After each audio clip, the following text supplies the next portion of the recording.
चलिए, स्वागत है आपका फिर से लक एकेडमी में। तो काफ़ी लोग बोल रहे थे कि भाई सर आप पेपर वन की बातें कर रहे हो, पेपर टू के बारे में कोई चीज़ नहीं ला रहे हो। तो मैं यहाँ पर एक्सपेक्ट लाया हूँ आपका पेपर टू, जो कि साइंस फैकल्टी के लिए सैम्पल क्वेश्चन में लेकर आ रहा हूँ। तो काफ़ी साइंस स्टूडेंट ने भेजा कि सर आपने साइंस बेस पर कोई भी क्वेश्चन नहीं बनाए हैं। तो चलिए, मेरा पहला आपका आ रहा है, ये हम लोग चेक कर सकते हैं।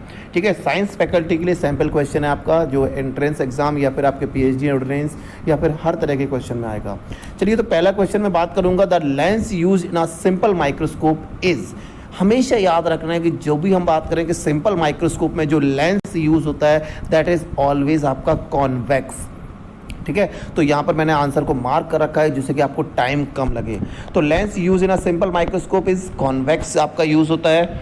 दूसरा हम लोग बात करेंगे कि which colour of light is deviated least. सबसे कम डेविएटेड होती है आपकी रेड और सबसे ज़्यादा हमारी डेविएटेड होती है वो ब्लू वायलेट।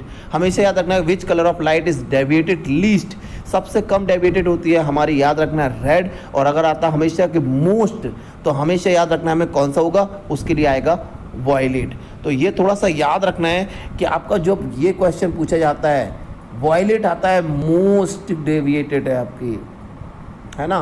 तो मोस्ट डेविएटेड अगर पूछा जाए तो हमारी क्या हो जाएगी, वायलेट, और रेड आ जाती है आपकी लीस्ट के लिए। ओके, चलिए नेक्स्ट हम लोग बात करेंगे, which part of the compound microscope help in gathering and focus a light on the specimen to be viewed. यहाँ पर हम लोग बात करेंगे कि हमको व्यू करना है, तो यहाँ पर which part of the compound microscope help in gathering and focusing light rays on the specimen to be viewed. तो जिस स्पेसिमेन को हम लोग कंपाउंड माइक्रोस्कोप के अंदर देख रहे हैं, तो कौन सा ऐसा पार्ट है जो क्या कर रहा है, लाइट दे रहा है, वहाँ पर गैदरिंग कर रहा है, फोकसिंग कर रहा है। तो हमेशा याद रखना है जो कंडेंसर लेंस होता है वही फोकस करता है। ओके, नेक्स्ट हम लोग बात करेंगे, resolving power of microscope is a function of. Resolving power of microscope जो कि फंक्शन होता है wavelength of light used and numerical aperture of a lens system. हमेशा याद रखना जो रिजॉल्विंग पावर होती है माइक्रोस्कोप की, वो फंक्शन होता है वेवलेंथ ऑफ लाइट का जो कि यूज हो रही है, एंड न्यूमेरिकल जो अपर्चर ऑफ लेंस सिस्टम है। नेक्स्ट हम लोग बात करेंगे, the greatest resolution in light microscope can be obtain with. हमें सबसे ज़्यादा greatest resolution in light microscope can be obtain with. हमेशा याद रखना कि ग्रेटेस्ट रिजोल्यूशन हमें जब मिलेगा जब वेवलेंथ हमारी शॉर्ट हो। शॉर्टेस्ट अगर हम वेवलेंथ यूज़ करते हैं तो उसके अंदर एनर्जी बहुत ज़्यादा होती है। तो shortest wavelength of visual light used and objecting with the maximum numerical aperture. अगर हमको रिजोल्यूशन हाई करना है तो वेवलेंथ शॉर्ट होना चाहिए और न्यूमेरिकल जो अपर्चर है वो मैक्सिमम होना चाहिए, तो हमारी हाईएस्ट रिजोल्यूशन पावर बनेगी। नेक्स्ट बात करूंगा कि विच part of a light microscope control the intensity of light entering the view area.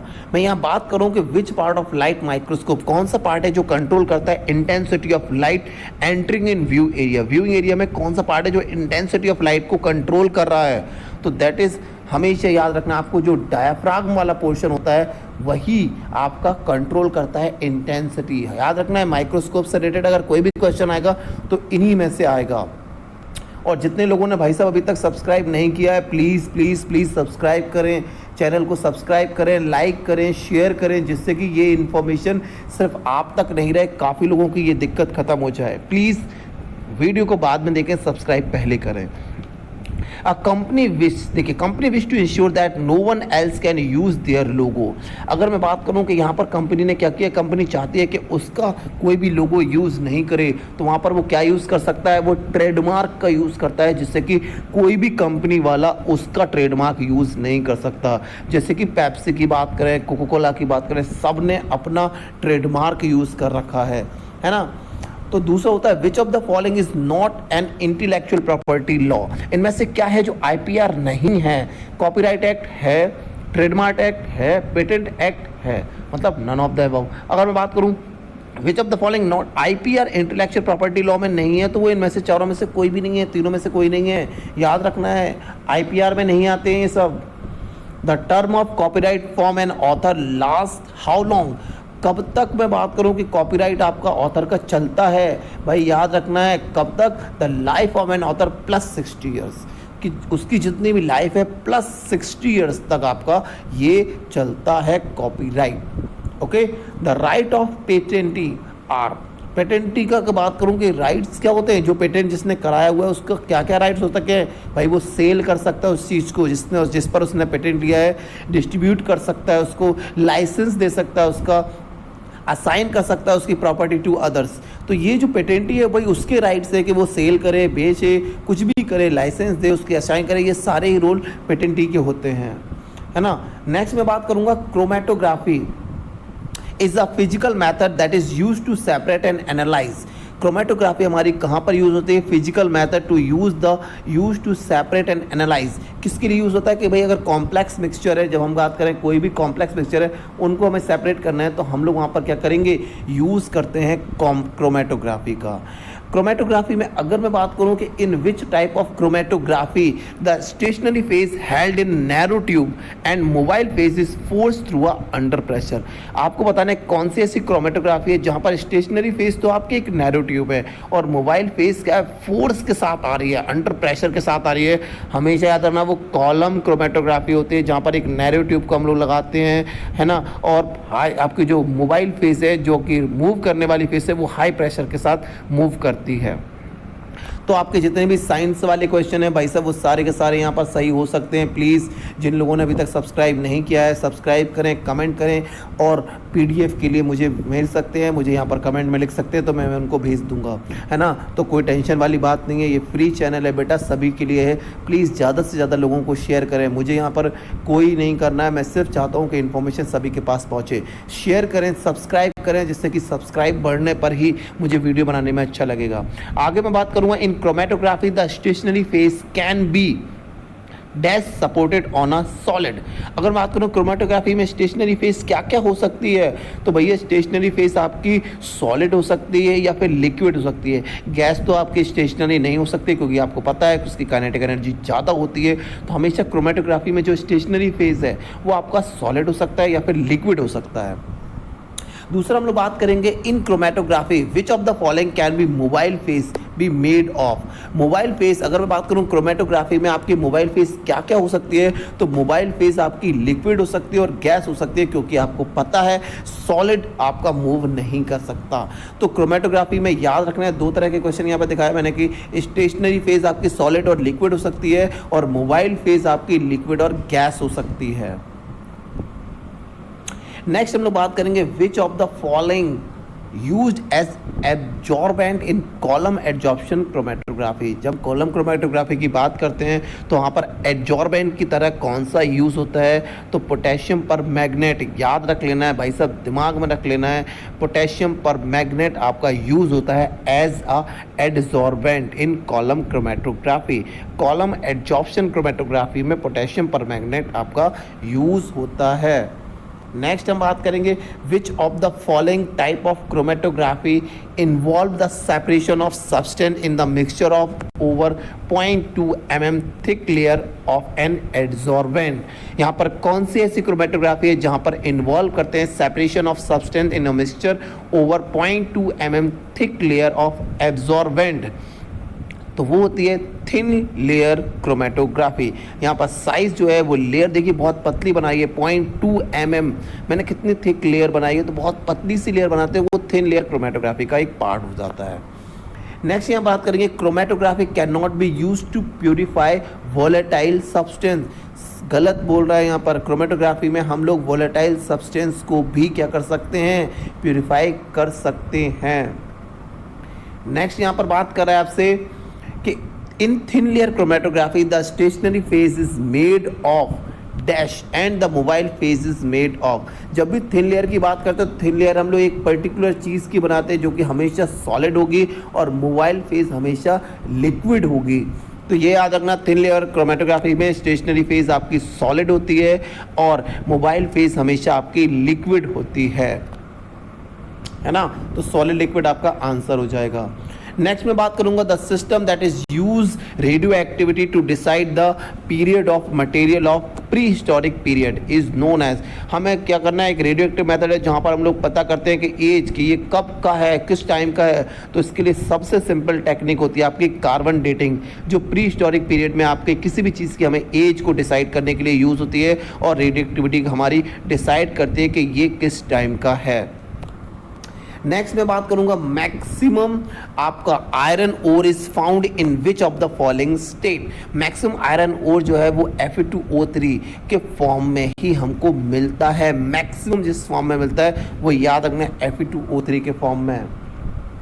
Next पूछा है the anode in a dry cell consist of. जब हम बात करेंगे ड्राई सेल के अंदर एनोड किसका बना होता है, तो एनोड याद रखना ड्राई सेल में जिंक का बना होता है ना। तो which gas is used for artificial fruit ripening of green fruit. याद रखना, बहुत क्वेश्चन आया है। Which gas is used for artificial fruit ripening of green fruits. तो यहाँ पर एसिटाइलिन याद रखना है, ग्रीन फ्रूट है ना, आर्टिफिशियल फ्रूट राइपनिंग। तो इथाइलिन भी सही होता है, लेकिन यहाँ पर एसिटाइलिन आपको कंफर्म आंसर याद रखना है। Commercial nitric acid is coloured because it contain dissolve nitrogen oxide. Commercial की बात करें, कमर्शियल नाइट्रिक ऑक्साइड आपका कलर्ड मिलता है, जबकि जो कि इम्प्योर फॉर्म है, क्योंकि वहाँ पर नाइट्रोजन डाइऑक्साइड आपकी डिसॉल्व हो जाती है, जिसकी वजह से वहाँ पर येलो कलर आपको दिखाई देता है। लेकिन अगर प्योर फॉर्म होगा तो वो हमेशा कलरलेस होगा। याद रखना है, नाइट्रिक एसिड जो मार्केट में मिलता है, घरों पर हम लोग लाते हैं टॉयलेट साफ करने के लिए, वो आपका येलो कलर का होता है, वो इम्प्योर होता है due to the presence of nitrogen dioxide. Next बात करेंगे an EPMA can do to precise element analysis through wavelength dispersive spectroscopy. याद रखना EPMA जो है वो हमारी प्रिसाइज एलिमेंटल एनालिसिस है, सिर्फ वेवलेंथ डिस्पर्सिव स्पेक्ट्रोस्कोपी पर वो काम करती है और किसी मेथड पर वो काम नहीं करती है। नेक्स्ट हम लोग बात कर रहे हैं क्या कि soil profile include the dash layer या लेयर्स। तो याद रखना है भैया, सॉइल प्रोफाइल में आपकी डेट्राइटोस्फीयर होती है, ड्राइलोस्फीयर भी होती है और एग्रेटोस्फीयर भी होते हैं, ये सारे ही होते हैं। तो ऑल ऑफ द अबव आपके याद रखना है सॉइल प्रोफाइल के अंदर ही होती है। नेक्स्ट मैं बात करूं कि national GLP compliance monitoring authority was approved by the union cabinet in India on. बहुत बार ये क्वेश्चन आया है कि GLP नेशनल GLP कंप्राइसिंग है, कब वो हुआ था, अथॉरिटी ने कब इंडियन में आपके कैबिनेट में आपका ये पास हुआ था, तो 24 अप्रैल 2002 इस वक्त आपका GLP इंडिया में पहली अप्रूव्ड अप्रूव्ड हुई थी। ठीक है, तो ये यूनियन कैबिनेट ने आपका पहली बार कहा था। इसके बाद हम बात करेंगे dash A dash is a word, phrase, symbol or design combination of these that identify and distinguish the source of good one party from those of others। तो ये याद रखना है, जो ट्रेडमार्क होता है वही आपका एक वर्ड हो सकता है, एक फ्रेज हो सकता है, एक सिंबल हो सकता है, एक डिज़ाइन हो सकता है, या कॉम्बिनेशन ऑफ सभी का हो सकता है, जिससे हम पता कर सकते हैं ये पर्टिकुलर इस कंपनी का है। ये चीज़ इस चीज़ का होता है, वो ट्रेडमार्क डिसाइड करता है। जैसे नाइक है तो ट्रेडमार्क से पता चलता है कि ये इस कंपनी का है। नेक्स्ट मैं बात करूंगा pollen are chemically treated by the process called acetolysis. Pollen को हम लोग केमिकली ट्रीट करते हैं जिसको बोला जाता है एसिटोलिसिस, इसको याद रखना है। नेक्स्ट हम बात करेंगे इलेक्ट्रॉन माइक्रोस्कोप वाज को इन्वेंटेड बाय इलेक्ट्रोस्कोप, इसको क्या था आपका, किसने, आपका Max Knoll and Ernst Ruska. ये दोनों आपके साइंटिस्ट थे जिन्होंने एक साथ, नॉल एंड रस्का के नाम से आता है, जिन्होंने इलेक्ट्रॉन माइक्रोस्कोप को डिस्कवर किया था, आपका बनाया था। Sam provide a resolution of, Sam की जो रेजोल्यूशन पावर होती है 3.5 nm टू 10.10 nm। और दूसरी चीज़ याद रखना है, यहाँ पर जो इमेज बनती है वो आपकी 3 डायमेंशनल बनती है। ये थोड़ा और आपको याद रखना है कि सैम की जो इन्फॉर्मेशन होती है वो 3 डायमेंशनल व्यू देता है, जिसकी रिजोल्यूशन पावर आपको याद रखना है 3.5 nm टू 10 nm होती है। मैं लिख देता हूँ यहाँ पर, ये आपका जो क्या होता है 3D व्यू के लिए यूज़ होता है सैम, और टैम जो है वो याद रखना है 2D के लिए आपका यूज़ होता है। तो सैम प्रोवाइड करता है 2 डायमेंशनल व्यू, आपका सैम प्रोवाइड करता है 3 डायमेंशनल व्यू, और टैम प्रोवाइड करता है 2 डायमेंशनल व्यू। ये याद रखना है हमको। है ना। तो सैम प्रोवाइड करता है रेजोल्यूशन 3.5 nm टू 10 nm और वो भी 3 डायमेंशनल व्यू, बहुत क्वेश्चन आता है इससे रिलेटेड। और टैम जो है वो प्रोवाइड करता है रेजोल्यूशन ऑफ 1 nm तक का रेजोल्यूशन प्रोवाइड करता है, लेकिन इसकी जो होगी क्या आपको थोड़ा सा याद रखना है, आपका 2 डायमेंशनल व्यू एक्सटर्नल स्टडी के लिए हम लोग यूज़ करते हैं। CRT किसके लिए स्टैंड करता है, तो भाई कैथोड रे ट्यूब, जो CRT stand for cathode ray tube. Next बात करेंगे slicing of biological specimen into thin section is known as, आपका स्लाइसिंग जब बायोलॉजिकल स्पेसिमेन को हमको सेक्शन में कट करना होता है, इसको लिए एक इंस्ट्रूमेंट आता है जिसको बोला जाता है माइक्रोटोम। ठीक है, तो माइक्रोटोम क्या है, एक पर्टिकुलर इंस्ट्रूमेंट है जो आपका यूज़ होता है। नेक्स्ट हम बात करेंगे electromagnetic radiations are dash in nature. Electromagnetic radiation जो होते हैं वो आपके ट्रांसवर्स इन नेचर होते हैं। इलेक्ट्रोमैग्नेटिक रेडिएशन याद रखना, ये ट्रांसवर्स होते हैं नेचर में। नेक्स्ट मैं बात करूंगा the radiation source used for ultraviolet region is, ultraviolet region के लिए जो हमारा रेडिएशन सोर्स यूज़ होता है वो होता है ड्यूटेरियम लैंप। जो ड्यूटेरियम लैंप होता है वहाँ पर रेडिएशन सोर्स होता है यूवी रीजन के लिए, है ना। तो ये थोड़ा सा हमको याद रखना है। नेक्स्ट हम बात करेंगे UV visible spectroscopy is mainly use for, UV visual spectroscopy किसके लिए यूज होती है, स्ट्रक्चरल इल्यूसिडेशन के लिए। यूवी विजुअल स्पेक्ट्रोस्कोपी आपकी मेनली यूज होती है स्ट्रक्चरल इल्यूसिडेशन के लिए हमारी यूज होती है। ठीक से याद रखना है, बहुत तरीके से याद रखना है, तरीके से हमको याद कर सकते हैं। नेक्स्ट बात करेंगे quantitative measurement by AAS are generally based on, जब भी आता है क्वांटिटेटिव मेजरमेंट की तो यहाँ पर कैलिब्रेशन कर्व पर आपका बेस्ड होता है क्वांटिटेटिव मेजरमेंट।